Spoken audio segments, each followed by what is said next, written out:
Ndabaramukije mwese bakunzi b'ikiganiro Ukwizera guhindura ibihe. Nikaze mu kiganiro twabateguriye uyu munsi. Mu kiganiro c'uyu munsi tugiye kuyaga tubabwira ivyo umuntu yokora kugira agiranire imigenderanire n'Imana, kugira agiranire ubushuti bushitse hamwe n'Imana. Kugiranira imigenderanire n'Imana ni ikintu ciza cane, ni naco Imana itugombako, kandi ni inyungu kuri twebwe abantu. Iyo umuntu afitaniye imigenderanire n'Imana aba ari umuntu adasanzwe, aba ari umuntu atandukanye cane n'abandi bantu. Iyo ufitaniye imigenderanire n'Imana uba ufise ibanga rihambaye cane, uba uri umuntu w'ikimazi kuri benshi no kuri vyinshi. Imana iguhishurira amabanga menshi y'ibigomba kuzoba, ikakwereka n'ico ugomba gukora kuri ivyo, ikakwereka n'inzira ugomba gucamwo muri ivyo vyose, ukagenda urongorwa na mpwemu w'Imana buri munsi buri munsi. Hari n'ivyo Imana ikurinda kugira ngo ntibikakubeko bivanye n'ubucuti musanzwe mufitaniye n'iyo Mana. Turavye mu gitabo ca Bibiliya turabona amakuru y'uwitwa Lazaro. Uyo ngo yari umukunzi wa Yesu, igihe kiragera arapfa, ariko kubw'ubushuti yari afitaniye na Yesu vyatumye Yesu amuzura, urupfu rwiwe ruhindurwa ubusa. Turabona kandi n'amakuru y'uwitwa Hezekiya, uko yongewe imyaka y'ukubaho kwiwe bivanye n'ubucuti yari afitaniye n'Imana. Mu gihe yari yegereje gupfa kwiwe, Imana imwongera imyaka 15 yo kubaho. N'ubu rero niko biri, iyo umuntu afitaniye ubushuti n'Imana hari ivyo Imana imukorera kubera ico gusa, kubera ubucuti afitaniye n'Imana. None ni gute woshobora kugiranira imigenderanire hamwe n'Imana? Reka dusome ijambo ry'Imana. Imigani igice 8 ku murongo wa 17. Nkunda abankunda, kandi abandondera ubudahumeka bazombona.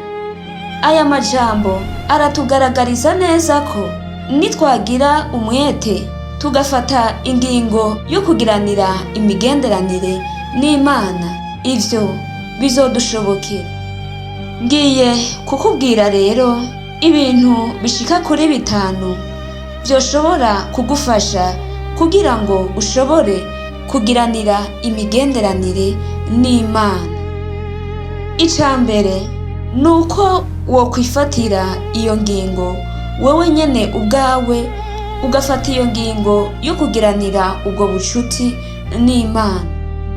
Ikigira kabiri, birasaba ko urondera imyanya yo kuganira n'iyo Mana, ukama ugiranira ikiganiro nayo wifashishije isengesho. Kuko mu buzima iyo ufise inshuti birasaba yuko hama haboneka imyanya yo guhora muganira n'iyo nshuti. Ivyo biraheza bigatuma ubushuti mufitaniye bukomera. Ariko iyo myanya itabonetse, ubushuti bwanyu bugenda butosekara bukazovamwo bukanahera. Birasaba rero kurondera imyanya yo kwama uganira n'iyo Mana. Ikigira gatatu, birasaba kwama usoma ijambo ry'Imana kugira ngo umenye ivyo iyo Mana ikunda kugira ngo umenye ivyo yanka n'ivyo utegerezwa kuyikorera.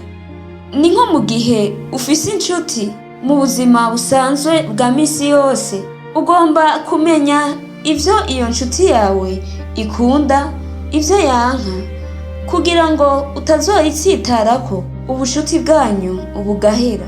No ku Mana ugomba kumenya ivyo yanka, ivyo ikunda n'ivyo igutegeka gukora. Ikigira kane, birasaba kuyizera, ukamenya ko ari Imana, inshuti nziza idashobora guhinduka. Ukamenya yuko yama iri hafi yawe mu bihe vyose, mu bihe bigoye no mu bihe vyiza. Ikigira gatanu ugomba gukora nuko wihana, ugasaba n'imbabazi mu gihe cose uguye mu caha. Kugiranira ubucuti n'Imana n'urugendo rwa buri munsi. Naho umuntu atoba atunganye, iyo abandanya kurondera iyo Mana n'umutima ubikunze, Imana nayo iramwiyegereza kandi ikamuyobora. Woba wipfuza kugiranira imigenderanire n'Imana, ubushuti bwawe n'Imana bwoba bwaratosekaye. Ngivyo ibintu nyamukuru bishobora kugufasha kwiyunga n'Imana.